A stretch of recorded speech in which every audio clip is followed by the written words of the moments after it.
Assalamualaikum warahmatullahi wabarakatuh. Waalaikumsalam warahmatullahi wabarakatuh. Nah, oke, sehat semuanya ya anak-anak ya. Sehat, Pak. Sehat. Nah, untuk pembelajaran masa pandemi ini kita belajar secara daring seperti ini.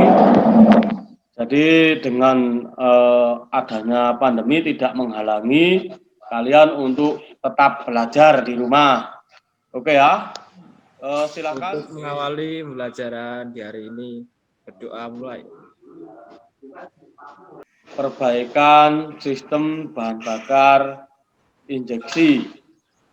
Nah, kompetensi dasarnya ini karena kalian sudah kelas 12, artinya level KD-nya itu sudah sampai ke menganalisis gangguan pada sistem bahan bakar injeksi. Kemudian untuk keterampilannya itu memperbaiki sistem bahan bakar injeksi. Kemudian tujuan dari pembelajarannya itu ialah ketika kalian nanti membaca teks dan PowerPoint, itu kalian dapat memahami dulu prinsip kerja sistem bahan bakar injeksi dengan benar. Mereview kembali prinsip kerja sistem injeksi dan fungsi komponennya. Selanjutnya, diagnosis, troubleshooting, kerusakan pada sistem injeksi. Dan yang terakhir itu perbaikan dari injeksi.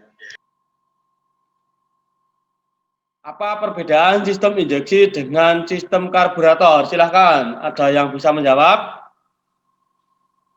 Ya, silakan Joko.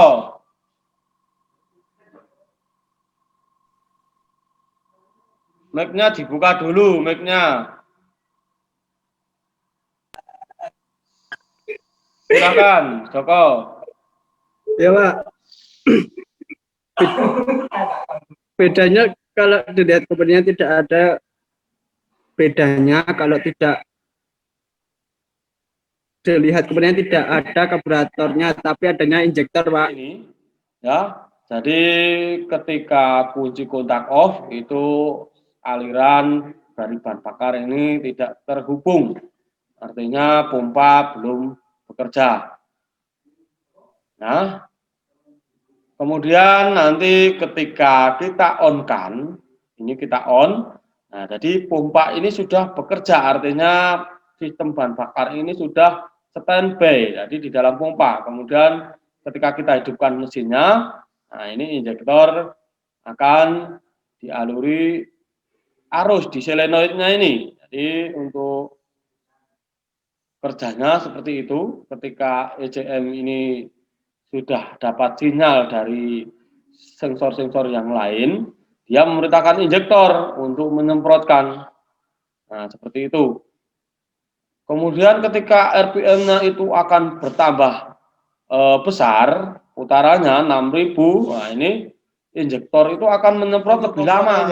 Aliran sistem bahan bakar itu yang pertama adalah pompa, kemudian selang yang bertekanan tinggi, dan selanjutnya injektor itu sendiri, dan injektor itu terpasang pada throttle body. Begitu. Jadi permasalahannya motor ini mati-mati, mogok. Nah, ini tidak bisa digas ya. Ketika berjalan nanti selang beberapa menit nanti mogok lagi, nanti bisa berjalan lagi. Kemudian jalan lagi, lalu mogok lagi. Mungkin untuk kelompok yang pertama, silakan mencoba presentasikan dari permasalahan pada motor tersebut. Siapa yang menjadi yang berpresentasi? Saya, Pak.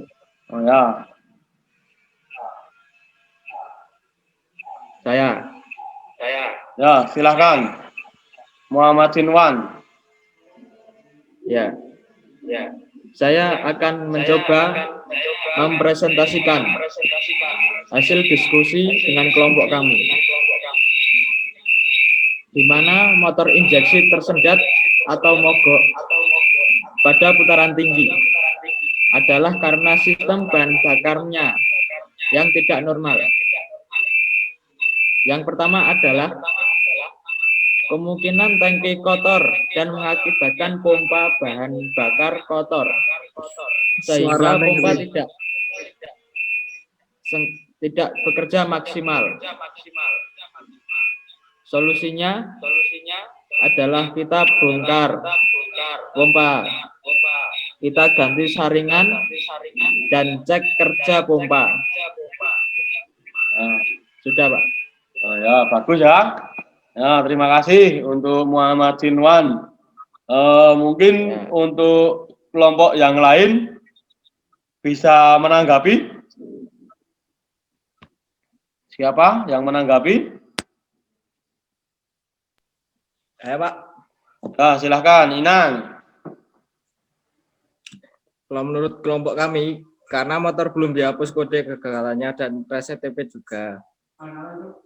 Akibatnya, sinyal yang dikirim ke ECU masih salah, sehingga ECM mengirim sinyal ke injektor belum akurat atau belum tepat. Ya, bisa jadi. Jadi tadi kalau menurut Inang itu karena belum direset atau belum dihapus kegagalannya dan TP-nya juga belum direset, gitu ya. Oke. Terus kelompok yang selanjutnya ada yang menanggapi lagi?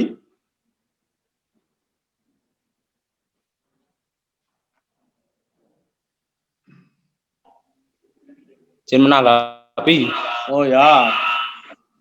Ya, silakan Nurul Mutakin. Kalau busi sudah setengah mati juga bisa menyebabkan mogok. Kemudian motor itu tidak pernah diservis. Oh ya, berarti motornya tidak pernah diservis sama sekali ya. Terus Ya. businya mati. Ya. Oke. Terima kasih. Jarak 50 meter itu nanti mogok lagi, 50 meter mogok lagi. Nah, ini bisa kita simpulkan karena memang pembahasannya ini adalah pembahasan berkaitan dengan sistem bahan bakar. Jadi kita ambil kesimpulannya pada seperti yang kelompok yang tadi yang pertama. Ya, pada masalah motor tersebut bisa mogok itu karena terdapat kotoran yang ada pada aliran bahan bakar tersebut. Jadi Bitli, kemudian soal injeksi PGMFI. Nah, silakan dikerjakan ya. Silakan kalian itu merangkum materi sistem bahan bakar injeksi sampai troubleshooting dan perbaikannya dari buku BPR. Jadi buku BPR-nya bisa kalian download di alamat ini. Ya, bisa dicatat nanti materinya saya share. Kemudian setelah itu tugas kalian diupload di alamat ini. Gitu ya. Selanjutnya untuk pengayaan bagi kalian yang nilainya itu lebih dari 75, itu silakan kalian bisa membuat video. Jadi membuat video tentang servis atau penggantian komponen pada sistem bahan bakar injeksi. Nanti kalian praktek sendiri, kemudian divideokan aliran bahan bakar mulai dari tangki dan pompa sampai ke injektor harus benar-benar bersih. Jadi aliran bahan bakar itu nanti harus bersih agar supaya suplai bahan bakar ke ruang bakar itu tidak terhambat dan injektor itu bisa mengabutkan bahan bakar dengan sempurna. Gitu ya anak-anak ya. Sudah paham ya? Paham, Pak, paham. Untuk mengakhiri pembelajaran hari ini, berdoa mulai. Doa selesai. Ya, terima kasih untuk pembelajaran hari ini. Sekian dari saya, cukup sekian. Kalau ada salah mohon dimaafkan. Saya akhiri, wassalamualaikum warahmatullahi wabarakatuh. Waalaikumsalam.